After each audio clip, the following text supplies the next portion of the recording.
This is the Retirement Solution Podcast with financial advisor Jon Hicks, founder of J. Hagan Capital. The moments when tariffs go NASCAR. Ooh, is that a thing? They're going to tariff NASCAR? I don't think so. It's a thing today. It's all part of the conversation. That is uniquely American. You see F1 racers and, Gran Turismo races. They have a very different brogue, if you will, than NASCAR. Woo! Rubbin's racing, Ricky Bobby. Listen, I'm just saying that nobody is safe. Even the NASCAR drivers need to think about the tariffs that may or may not come and how it will or will not affect them. This is Jon Hicks, financial advisor, founder of J. Hagan Capital, here to share some of his wealth of knowledge about your wealth and how to do better with it in the years ahead. The idea of making that money last is the thing that Jon spends his days and nights and weekends and holidays thinking about, obsessing over, if you will. And we are very grateful to you, sir, for sacrificing that time, because for the rest of us, it can be mind-blowing to think about all the things we got to think about for our retirement. But at J. Hagan Capital, they are here to help. RetirementSolutionsShow.com is where you can go to start the conversation with Jon and his team. We also have links posted in the show notes. Today, we're going to talk tariffs in a sense of how it spreads across all industries, because, obviously politicians and investors have been talking tariffs for a while now. And so is NASCAR driver Brad Keselowski. He, in fact, co-owns his racing team. And this is what he had to say. Yeah, a lot of our single source parts come from here in the United States. Don't know a lot of them that don't. At this point in time, I don't see there being a drastic effect for us. But generally speaking, in the short term, everybody has contracts and commitments and all those things. Long term, it can't really answer much for it. I know that we're in a good spot with, all of our sponsors and, deals that we have. And I feel like you're never immune, but we're positioned well. Brad sounds, you know what Brad has? Brad's got confidence about him. There's an air of confidence in the way he was speaking just now that I want for myself when it comes to my financial position. Little NASCAR swagger. That's it. Yeah. I liked it. I respected it. And he said the words positioned well, which also is goals for many of us, Jon. Yeah, I kind of like what he said. I thought it was interesting. I never would have thought that, tariffs would actually affect NASCAR in any way, but he has mostly American sponsorships, right? So, if you have Ferrari or if you have something like that or Tag Heuer, which is, Swiss, then you may have a different situation. But I thought it was very interesting because what he mentioned was, hey, we look positioned well.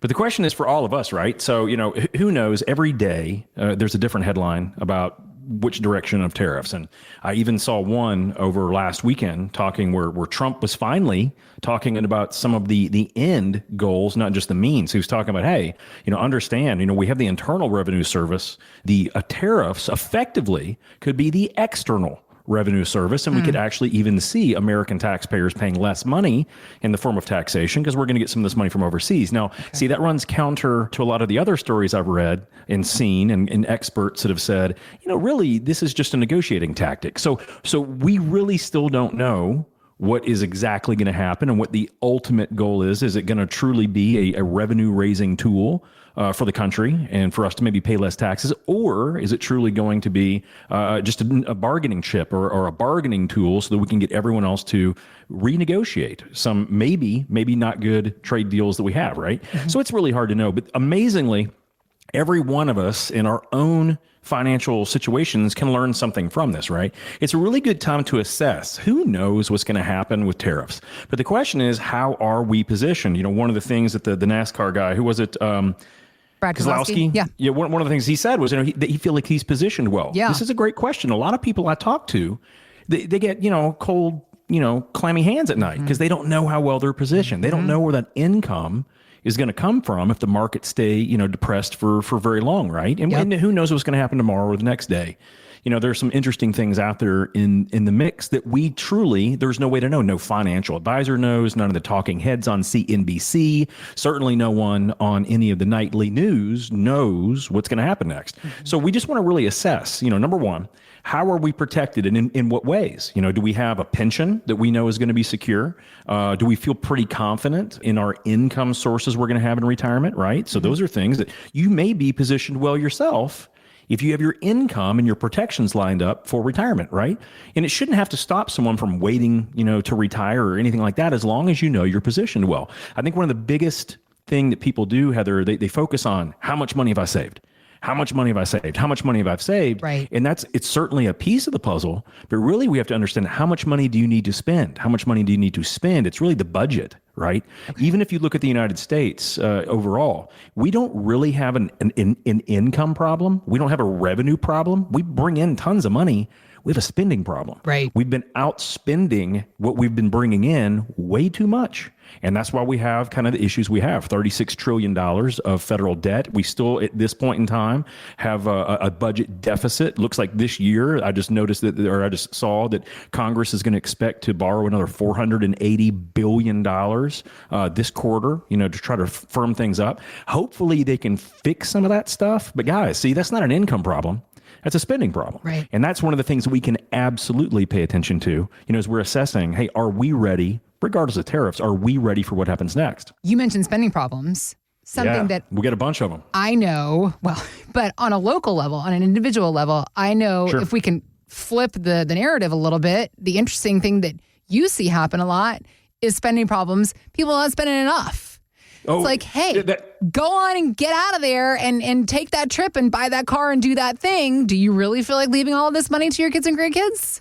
That is one of the biggest things that we learn, especially from small business owners who are thinking about exiting their business. Yeah. They don't really know how they're going to sell it. They don't know how they're going to monetize, their blood, sweat, and tears for all those years. Yeah. But what they've realized is that depending on where they position their money, a lot of them, they've oversaved. They got tons of money. And I talk to people all the time. They come in and they get like $4 million and they only spend like $4,000 a month. Well, heck, Heather, their Social Security is going to get really close to covering their monthly expenditures. But what has happened is that they've gotten in this frame of mind of, well, I just got to keep putting money away. Just got to keep putting money away for a rainy day or whatever. And they get to a point where it doesn't matter how many boatloads and scads of cash they have. Yeah. They don't even know how to spend it anymore. Yep. And that to me is problematic, right? If you knew, let's say you got some lower back pain. I mean, when's the last time you actually went to go see a chiropractor? People say, I don't want to spend, I don't want to spend money on that. I don't want to spend money on that. Or they drive an old car, not because, they just don't want to go through the expense, but they have tons and tons of money. So one of the bigger things about understanding how you're protected and where your income is going to come from, it can stop that underspending problem. There's a lot of us that won't do any much good with our money. We're just going to die being the richest person in the graveyard. That is not being a very good steward of your finances. At the very minimum, you could have been giving it to a church or a civic group or if someone to help out your neighbors or to your grandkids, right? Yeah. And I'm not talking about just handing money away, like Daddy Warbucks. I'm talking literally just thinking, man, if you know you don't have a revenue problem, you're not going to have an income problem, what good could you do in this world, right? We talk about all these billionaires that have signed the giving pledge, like Bill Gates and Warren Buffett, and their whole point is, hey, we're gonna have tons of money to give to our next generations and surviving spouses and things like that. But hey, we're going to give a lot of this away. We shouldn't be the only people to benefit from all of this wealth. We're going to give it to good organizations that help others. I think that's a great idea if you're at that point in time. But if you don't plan for that, guys, no one's going to remember your legacy. You're just going to have a big old fat bank account and you'll be gone one day. No one will have known what you could have done, right? Yeah. So that's another part of that process of planning as we're going through it. If you know you're going to be fine, what is the best way to be a good steward of your money? And I don't mean just giving it away. If you know you're going to be fine, what other things could you do? Would it make sense to help out your kids or grandkids? And not everyone wants to do that. Would it help out your church to help them with some of that debt burden, maybe from that new chapel that they put on or the after school program that they run? Or would it help to subsidize some of the younger families that don't have enough money for childcare, help to do that? Would those benefit your life? Would you get an enjoyment out of that? Because guys, those are also expenditures. I just happen to think they're great ones. Those are what we want to do. Those are how we're remembered over the course of life. But if we don't understand what our money is built to do, how much we need to spend and how much we have coming in, guys, we're probably missing out on a lot of opportunities to do a lot of good, not just for yourself or your family, but for your neighborhood and your community, which I think, unfortunately, that's something else to be discussed. You said a very poignant statement, though, a minute ago, Jon. You said, if you know you don't have an income problem. And I think that that's what it really all gets down to, is having the knowledge of where you are. I mean, we started this whole conversation talking about being positioned well. How do you even know how well positioned you are? How do you know if you have an income problem or not? This is what we get down to, the nitty gritty, when it comes to going through people's finances with them, creating these plans to give them that knowledge, right? Absolutely. Yeah. So, most people, we live a little bit in fear. And if you look at some of the most successful people out there, they say, there's a good amount of hard work and gumption. Yeah. There's a little bit of paranoia. You're so afraid that could be taken away from you. You just put your head down and keep working harder, right? I think Ray Dalio said that. I can't remember. There's another very poignant, very wealthy person who said, hey, a lot of this is based on, just being paralyzed, that you could not have anything. So you just put your head down and you work harder. We need to actually look at that situation, right? We need to actually look, what can we do at this phase now? If we're thinking about retirement or we're already retired, now we need to look at it. Hey, that 1 million based on assumptions is going to turn into 4 million over the course of your lifetime if we get normal growth rates. Well, what are you going to do with $4 million when you're gone? Is the government going to take more of it because it's going to be taxed? Or could you do little things today to make not only your life more beneficial, but those around you, right? Those are really smart things that we can consider. But it all starts with understanding, where are we today? What do we want to accomplish? How are we protected? And do we know where that income's coming from? They're not huge things, right? It's not rocket science, but it is something that we just need to pay attention to, because every majorly successful person I've met, at some point in time, they have to change that paradigm of thought. It's not about saving anymore or just trying to amass a bigger boat. It's about understanding, hey, what can you do now that would benefit your life the most, or your family's life, or your friends or your communities, and go that direction. Helping you to understand what you can do now, particularly as you move to this next phase, this second phase of your financial life. This is what Jon and his team are doing every single day in the office and can do with and for you as well. So let's get started. Our website, retirementsolutionshow.com, is where to go to start the conversation with Jon and his team, understanding what little things you can be doing in the days and the weeks and the months that are going to lead to big benefits, big goals being achieved, the things that you want to see happen for yourself, your life, your family's life in the years ahead. This is all part of the planning process, and Jon and his team ready to help you, show you what you can do, what your options are, and most importantly, give you the knowledge, give you the information so that you can make the decisions you want to make going forward.